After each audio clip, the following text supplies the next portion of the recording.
And we have several people here who, like me, have been persevering, some of them since 1999 actually, working on this project.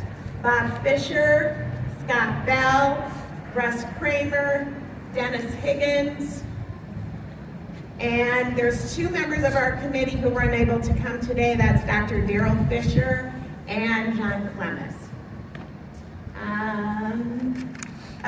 Through the years, actually, a few of our committee members have passed away. Al Zook, Gil Leto, Rich Dean, and Vance Baird, but I'm sure that they are smiling down on us today that this is finally coming to fruition.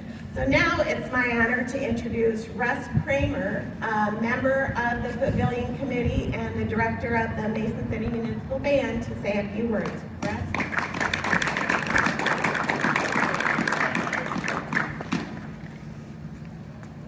Thanks. I don't know that I deserve applause for this. It obviously has been an entire community coming together to make this happen. And it is just very, very exciting for all of us. I know that this summer, if everything goes right, will be my 19th summer directing the municipal band. And the members of the band are extremely excited. But this is more than just about the band as well. This is about our community and looking at the great history and tradition of music within our community and in North Iowa. So a very exciting day. I have some notes here of things I want to go over. As Robin said, 1999, so I was thinking about starting everything by saying 2 years ago and getting a nice thing there, but it has been a long time coming. I had more hair when I joined the committee in 2002, and it has been, although hard work, it has been fun working with people in the community and finally seeing it happen and coming together and making that happen. So, yeah, long time coming. This is where we ended up after going through many different sites throughout Mason City, where the original band shell stands that was built in 1924. We looked next to the library. There's a parking lot over here that we were looking at. There's another place over by Willow Creek. And when the municipal band has moved down here, I think 4 or 5 summers ago, and trying to just become a centralized thing. And it has worked out really well. And this is the heart of the community. We're down right in the heart of everything in Mason City, and it made sense for all of us on the committee that this became the place. It's the place to be. We hope it will be for a long time coming. Looking forward to improved acoustics. The acoustics here are pretty good, but the Accord's done just an outstanding job with all of that. With the roof, the overhang that will be coming, that'll help contain some of the sound. It will be able to be utilized for Friday Night Live things as well. So it won't just be a home for the municipal band. This is a home for all musical things and non-musical things happening in the community. A big thank you to Accord. I just mentioned them, but they've done a fantastic job. You can see from the drawings back here, it really is remarkable. Really remarkable.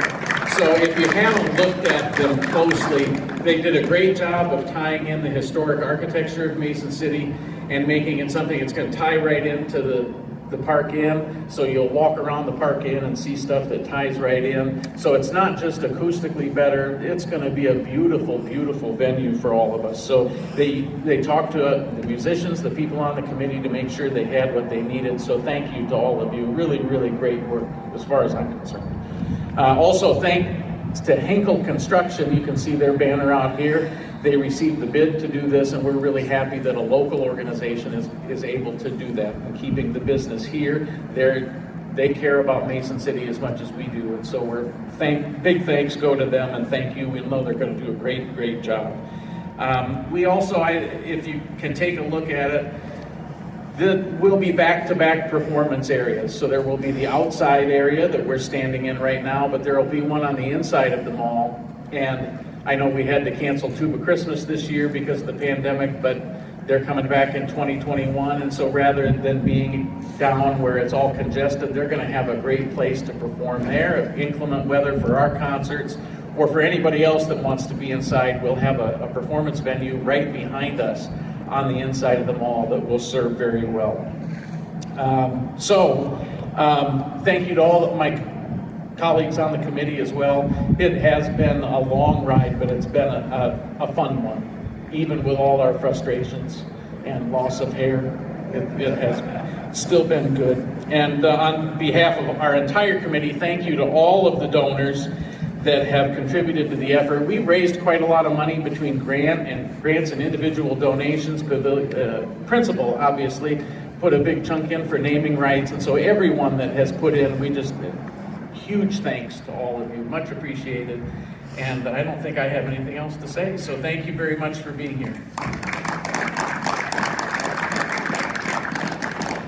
Yes, and we have Kativa Weitzel here today too. She's the director of the North Iowa Band Festival, and I know it'll be a big relief for her. It seems like it always starts to rain during at least one of our band festival performances, so to have a place that we can shift to is going to be very, very helpful. So special thanks to the Principal Foundation for their contribution to secure naming rights. We are very pleased to change up from calling this the Performing Arts Pavilion to simply the Principal Pavilion, and it has a wonderful ring to it. So here to say a few words on behalf of the principal is Gary Pyle. Gary is a longtime supporter of music in our region. In fact, I can remember when his son was even one of the North Iowa Band Festival Kings. And he's certainly been an advocate within the company for this project for us, and we're so happy that he could be here today. Gary.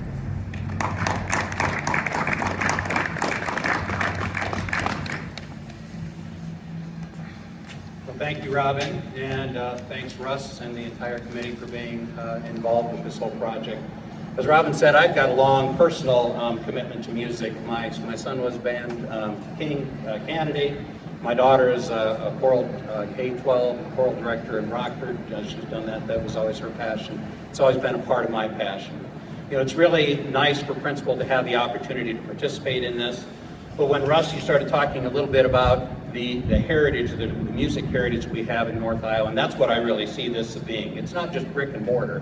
It's really an affirmation of our commitment to the musical heritage that we have. And when we talk about musical heritage, many people will think of Meredith Wilson and the Band Festival, you know, the signature event that we have here. Many will think of the Surf Ballroom and Buddy Holly. When I think of it, I think of things that are much different, things that are much more local. So I think of the North Iowa Municipal Band. I think of the North Iowa Concert Band, or the North Iowa Choral Group, or even groups like Una Voces.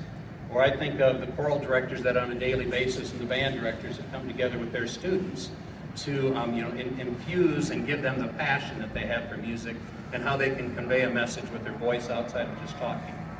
You know, those are big components. But I think we are just excited to be a part of this. This is, like I said, it's just an affirmation of our commitment. And I think of even something our pastor says on a regular basis to those of us that are in the choir for the church. He talks about, you know, if God gave you a good voice, a great voice, you should sing loud and rejoicing and praising of God. And if He didn't give you such a good voice, well, you should still sing loud in retaliation and reminding Him God gave us all different gifts. So we are all definitely pleased to be a small part of this. We are glad we could do that. And we are really looking forward to all the change it'll bring forward. Thanks, Rob.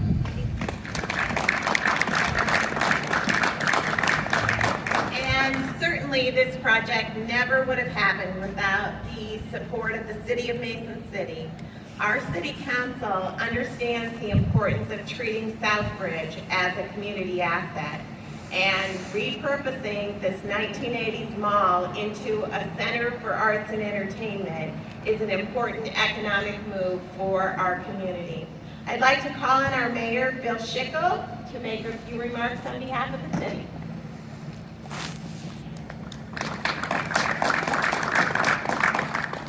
Thank you so much, Robert Anderson, and good morning, Mason City. What a wonderful celebration this morning. Before I begin, let's show our appreciation to the committee, Robin, Russ, Scott, Gary from Hinkle Scott, and from Accord. You know, City Administrator Aaron Burnett, Councilman Paul Adams. Without this partnership, Stephen Van Steenhouse from the city as well. Without this partnership, this kind of Mason City partnership, this would not have happened today, so let's show our appreciation. You know, it was a little less than 1 year ago that we had the grand opening for the precedent-setting, award-winning Mason City Multipurpose Arena. And it was a little less than a year before that we had the groundbreaking. And less than a year from today, in this very place on the South Federal Avenue Plaza, will be the principal pavilion breathing new life into our town square. And we're just getting started, because this will complete the second phase of the River City Renaissance project, to be followed by the Music Man Square Hotel and Conference Center, and of course, the Riverwalk. And think about it for a minute. This is all happening with COVID. So, you know, when COVID is behind us, and it'll be behind us soon enough, Mason City's gonna come back stronger and better than ever.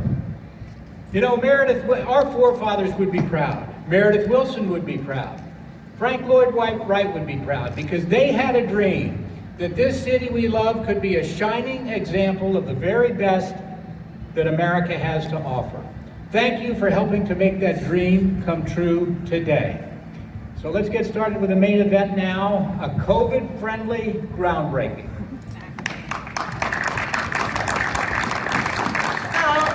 Thank you all for coming. First, I'd like to invite Gary for principal, as well as the committee members, to pretend to turn a ceremonial scoop of dirt. And then after that, we will have city officials, Amanda, Southbridge, and the contractors. So if you can come up, get a hard hat, get a shovel, keep your mask on, and we will pretend. And I would have to say, Hinkle offered to bring in dirt for this occasion, but I said, no, don't do that. And Aaron Burnett suggested we use jackhammers. Right here. Oh, yeah, okay.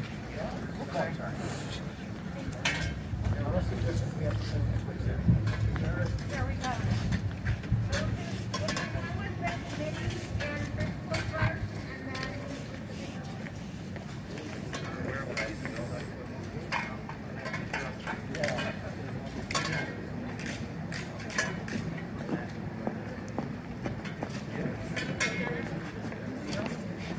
All right, let's get everybody for a minute.